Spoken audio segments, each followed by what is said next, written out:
Well, good afternoon. Trucker Todd here, and time for another video. All right, folks, I hadn't planned to do this video, hadn't even planned to cover this subject. Of course, I'm talking about this new speed limiter thing that's going around. When they first come out, they said they wanted to limit all trucks to 68 miles an hour. Now they've taken that 68 part off, and they're just saying they want to limit trucks. And I ran across a news story that I want to share with you guys. I think it will explain why I feel the way I do about this, and I think I might have some opinions on it that are different that you've heard from anybody else, and maybe different than what you would expect from me. So let's jump into that. But before we do, give me a thumbs up, share this video on your social media platforms, and make sure you're subscribed so you receive notifications when future videos come out. Also, folks, check me out on TikTok. Go to the truckertodd.net website, and all those good things. Also, check me out on TikTok, Instagram, LinkedIn. Just type in Trucker Todd, and I'm pretty easy to find. All right, let's cue up the music and jump right in. Here we go. This is why I do this, why I'm out here, why I keep that hammer down. Flying by these road signs with home on my mind, with these wheels turning round. For my family and for my kids, for this life I wanna live. And this is why I do this.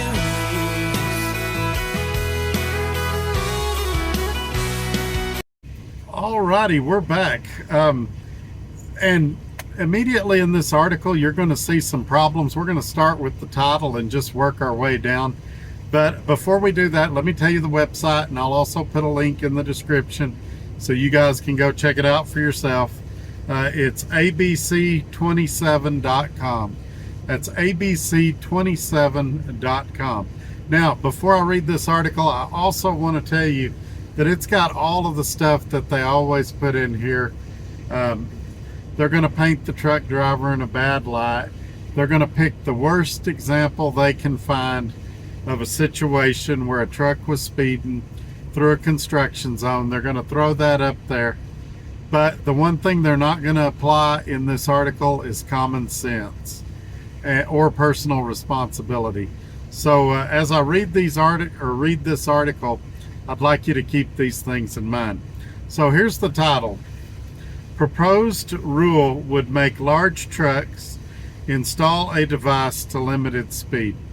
Well, anybody in trucking knows there's no device that has to be installed. They can electronically limit your truck. Matter of fact, most of you are in a truck right now that is electronically governed, so there's no device to install.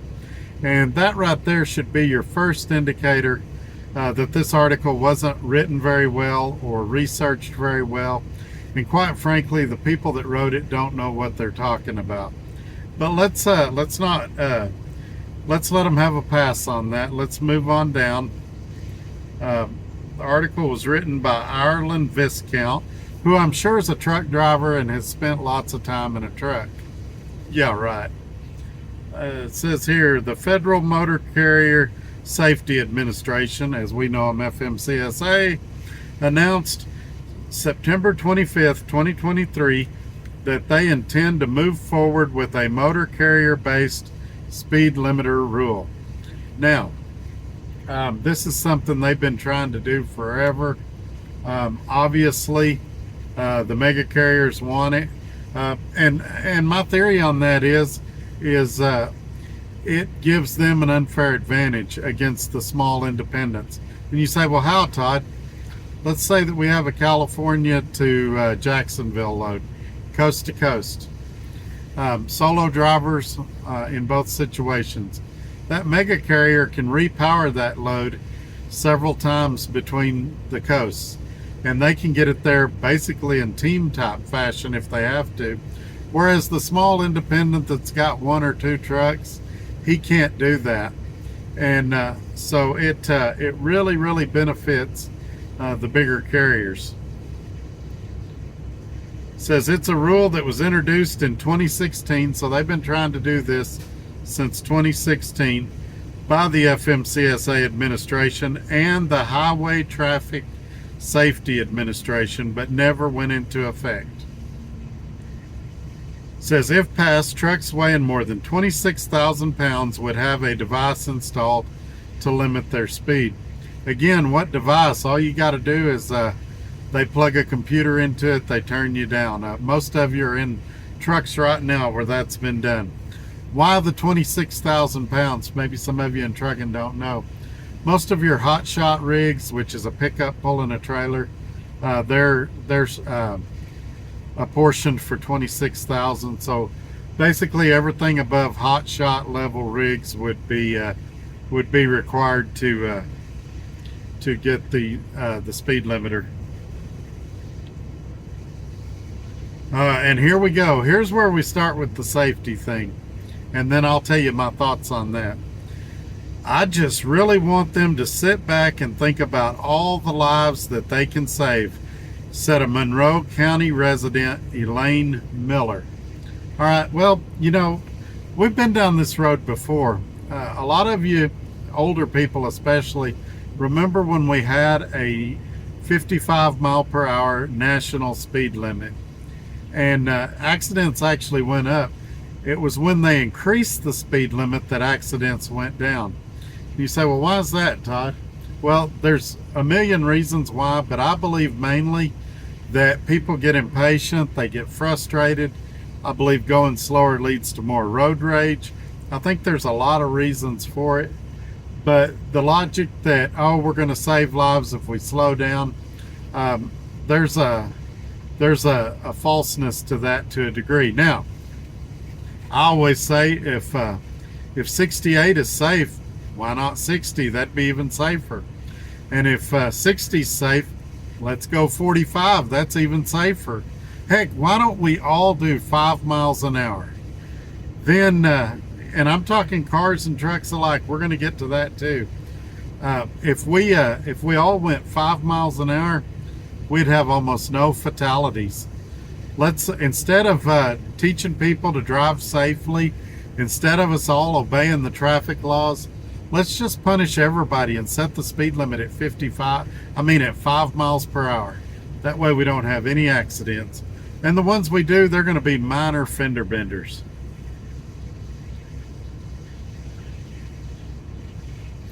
This Elaine Miller, she's going to come up in this article in this next paragraph too. The proposed rule comes too late for Eileen Miller, whose son, Paul Miller Jr., was killed by a speeding tractor trailer in July 2010 on Route 33 in Monroe County. So I'm not trying to make light of her son dying. That is terrible. She said, we later found out that he, the tractor trailer driver, was going 69 in a 45 mile per hour work zone area. Okay, let's apply what we already know here. This speed limiter would have done nothing to prevent her son's death. They're wanting to set the trucks at 68, or at least that was the initial proposal. He was doing 1 mile an hour over that. So her son would still be dead. So we're going to punish the whole trucking industry for something that would have not saved her son's life. And also, that's another important point to bring up. Speed limiters do nothing to make work zones safer. People are still speeding through work zones. Speed limiters do nothing to make school zones safer. People are still going to speed in school zones. And that's why I go back to my deal about instead of a speed limiter, we just need to start, well, first of all, we need to have traffic cops out there writing tickets. And secondly, we need to be teaching our kids how to drive safely, how to be a responsible citizen on the road, and things like that. Look, if speed limiters are such a great idea, then fine, let's limit cars too. Let's see how well that goes over. If it's such a great idea, if 68 is that magical number, between speed and progress, then fine, limit cars at 68 miles an hour too. I wonder why they never proposed that. I've got a feeling because they'd get voted out of office. But it's okay to pick on truck drivers because in the grand scheme of the population of the United States, we're a minority compared to automobiles. And so it's a lot easier to pick on a smaller group of people, and everybody can get behind it. Yeah, they're big, they're in my way, let's slow them down, which I've never understood anyway. You go to a state with a slow speed limit like California, and it takes you forever to pass somebody, and then the cars behind you are mad, they're flipping you off. And it's like, the reason it took me so long to get around that truck was because of the laws you voted for. If you don't want me in your way, then quit making laws that make me have to slow down and be in your way. And incidentally, while I'm on this, and I always get in trouble for saying this, if you're in the slow lane and somebody's struggling to pass you, just slow down and let them around you instead of blocking traffic for 10 miles back. I mean, you know they're faster than you, that's why they're in the passing lane. Just slow it down a couple miles an hour, let them around you, and then you can resume your speed. Don't do a 10-mile drag race. Also, the same could be said on 2-lane roads. If somebody's trying to pass you on a 2-lane road, just let them around you. Don't make them become a kamikaze pilot with oncoming traffic. You never know when that car that's oncoming or that truck is going to panic and swerve into you. Let's have a little courtesy and respect out here. Which brings me to another point. Why does nobody say excuse me anymore? I don't get it. It just, there's no respect, and there's no personal responsibility here. We all think that the government is the answer to all our problems. Whatever tragedy happens in the world, we can just fix it with another government law or another government regulation. And sometimes the answer is just us to use a little common sense and a little personal responsibility. This accident with her son, really tragic. I guess he was a construction worker or something. But that truck slowing down 1 mile an hour because it had a speed limiter in it wouldn't have made any difference. Her son would have still been dead. All right, it says, Miller says her son was unrecognizable. When you have a child, when you can't even identify them because of the size of the vehicle like that and the speed. That sentence doesn't even make sense. But anyway, I get what she's saying. She's saying it's a tragedy that her son was mutilated to the point that she couldn't recognize him. I get it. I can understand why she's upset. I can understand why somebody should pay. But it should be that driver that was speeding in that construction zone and not everybody in the country that holds a CDL. It's just really frustrating that these type of regulations exist. The OOIDA, which represents small business truckers, says this proposed rule doesn't make any sense. I would like to rewrite that paragraph. OOIDA, which sometimes represents small business truck drivers. Sometimes they're not our best friend either. But in this case, I think their heart's in the right place. There are times when you're going to want to adjust your speed, to change lanes, to move over, to allow someone to enter the highway. You know there are going to be times when you're going to need to do that. Yeah, I don't think anybody thinks about that. Sometimes you need to speed up a few miles an hour or slow down a few miles an hour for those situations like they talked about there. Years ago, and I think Swift still does it on their company trucks. DART used to have a deal where 30 minutes a day you could double tap the gas pedal or the accelerator. I'll get in trouble for calling it a gas pedal. The accelerator, and the truck would go 5 miles an hour faster. This allowed you to pass people if you were in a drag racing situation, or if you needed that little burst, you had it for 30 minutes a day. somebody told me the other day that their Swift company truck had that as well. And I always thought that was a great feature if you're going to govern trucks. But I wonder how much of the motoring public even knows that commercial trucks are governed already. And like I said, if it's such a great idea, why not a national speed limit for everybody instead of governing the truck?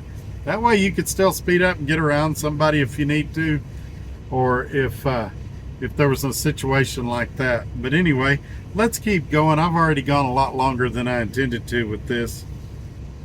Let's see. And if you like the ability to do that, well, then you know the truck itself can be a barrier to other vehicles trying to enter the road, said OOID President Todd Spencer. Yeah, it's just like I was saying. The states with the slowest speed limits are complaining about trucks being in the way and no trucks in the left lane. And it's like the reason trucks are in the way is you've got a mountainous state and you're limited them at 15 or 20 miles an hour below the speed limit of cars. It creates, they've already done studies, split speed limits like that create a hazardous situation for everybody, for cars and trucks. And of course, the people that work at the mega carriers that are going slow go, well, I've never been rear-ended and I go 55 everywhere. Again, just because something bad hasn't happened to you doesn't mean it won't happen or it couldn't happen or things like that. By the same token, I don't speed through construction zones, so I don't feel like I should be punished because this bozo did speed through a construction zone and killed somebody. Says the original 2023 rulemaking report put out September 25th, 2023 proposed the maximum speed for trucks weighing more than 26,000 pounds is 68 miles per hour. The maximum speed limit has since been removed. Yeah, because they already got a bunch of crap over that. The Senate bill was introduced on July 27th, 2023, and if it passed would prohibit the FMCSA from having... Oh wait, I read that wrong. A Senate bill was introduced on July 27th, 2023 that if passed would prohibit the Federal Motor Carrier Safety Administration from having regulations on speed limiting devices for certain vehicles. So they're already trying to get waivers in here and things like that. Not for everybody, but for certain vehicles. And that's the end of the article, which I feel like they kind of came up to a cliff and just dropped off. They didn't really finish the thought. But let me say this. I think at some point in time, maybe 10 years from now, there's eventually going to be some type of speed limiter legislation. But the thing to keep in mind before we all panic, before we all get upset, is that even when that law gets passed, it's going to be challenged in court multiple times by multiple associations and organizations, and it's going to be a while before anything like this comes through. But I think it's definitely a debate that we need to have and talk about more, and not just roll over and take it. And whether you drive 55 or 85, this is something that we as truck drivers need to coalesce around and all get on the same page about. The reason we have so many regulations, the reason we're one of the most regulated industries there is because we don't stick together on anything and we're too busy eating our own. So I'm curious to see what you guys think about this. Leave me a comment below and let me know what your thoughts on this. And I'm filming this on Saturday. I don't know how long it'll take to edit it and get it out.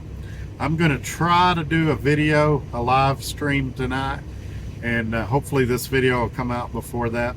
If not, I may release it on Monday. But anyway, I hope I gave y'all something to think about. I hope you'll leave a comment below, and we'll catch you on the next one. Y'all take care. Bye-bye.